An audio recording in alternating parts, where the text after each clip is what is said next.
This is a video for Edexcel Further Pure 1. Vectors, section 1.5, area as a vector product. You'll be very familiar with the area of a triangle as being half base multiplied by perpendicular height.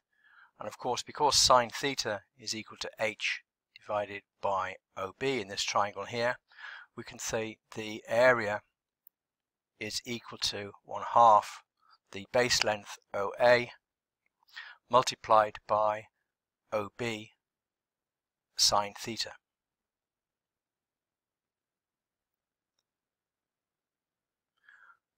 We also have met the fact that the vector product is A cross B and is equal to mod A mod B sine theta n hat, where n hat is a vector in perpendicular direction to A and B. So if A and B are the sides of a triangle, then we can see that the modulus of A cross B will be equal to mod A mod B sine theta. N hat, remember, is a vector of length 1. Now we can compare these and see that we've simply got this factor of 1/2, which is different to these. So therefore, the area of a triangle must be equal to 1/2 the length of A cross B. Now remember, the area is a scalar thing, so we are definitely looking for the length of A cross B and not the actual vector itself. So let's look at that in a particular example then. Here we're given the coordinates of the triangle LMN. This is in 3 dimensions, of course. So what we need to do first of all is to calculate the cross product A cross B, where we need to calculate A and B from the information we've been given. Now A will be equal to the vector Ln, so that will be the vector for n minus the vector for L, and similarly for B it will be m minus L. So we can say that B being equal to Lm and A being equal to Ln means that A cross B will be equal to the vector which is n minus L, so that's 2, 1, negative 2, minus the vector for L, 1, negative 2, 4, and we've got to form the cross product of that with the vector for Lm, which will be the m, which is negative 3, 2, 5, minus 1, negative 2, 4.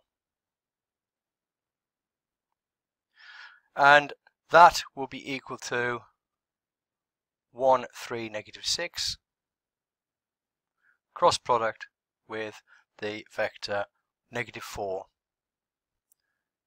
4, 1.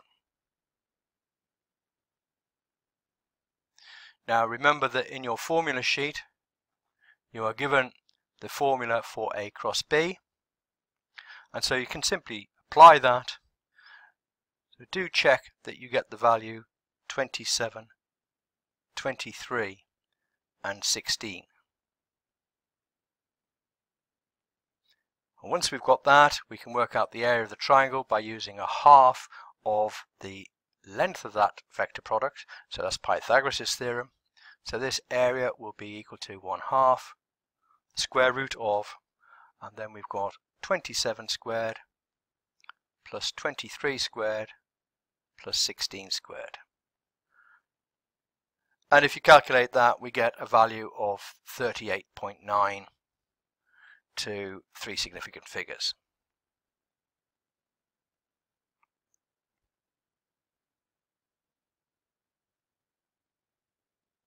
Well, here it is neatly written out, so worth pausing this.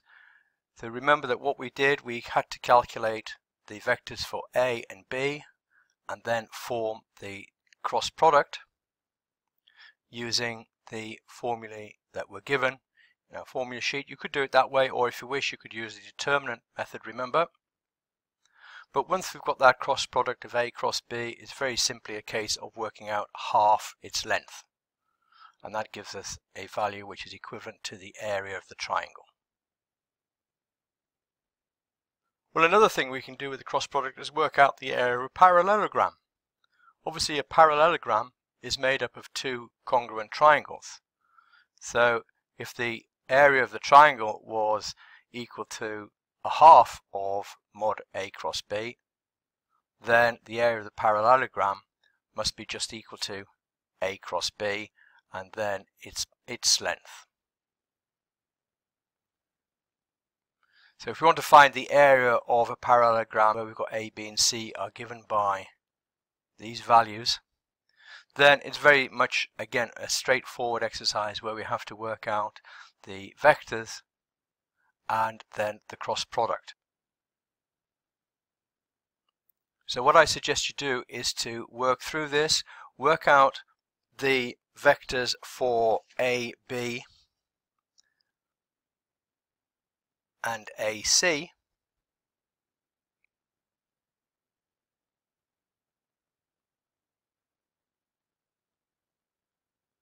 and then form the cross product of those two, AB cross AC. So pause the video now, try this yourself, and then look at the answer which is on the next slide.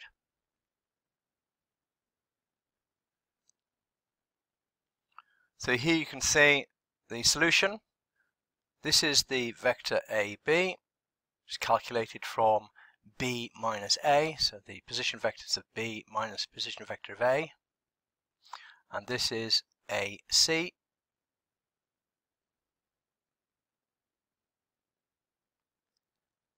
and you can see that I've calculated here using the determinant method, so that we get, remember, the determinants of the 3 by 3 matrix, and that gave a solution negative 23i minus 13j minus 4k.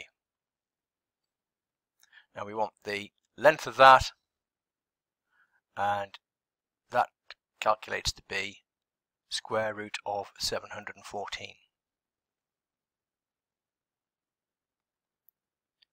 Again, this formula here is given to you in your formula sheet. You simply need to remember that the length of that vector will be equal to the area of the parallelogram.